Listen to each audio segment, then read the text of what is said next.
आज म खान्छु वाइवाईको स्पाइसी चीज चाउचाउ।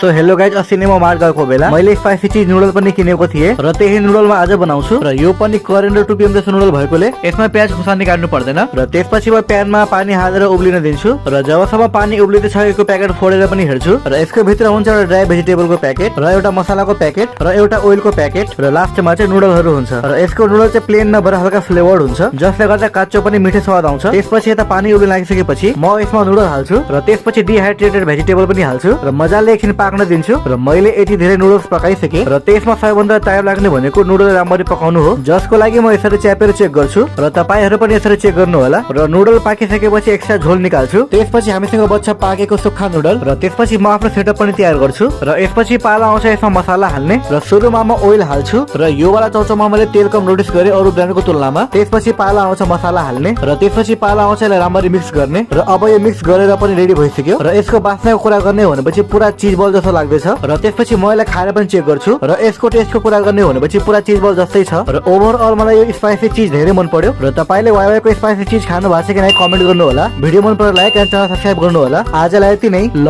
बाइ।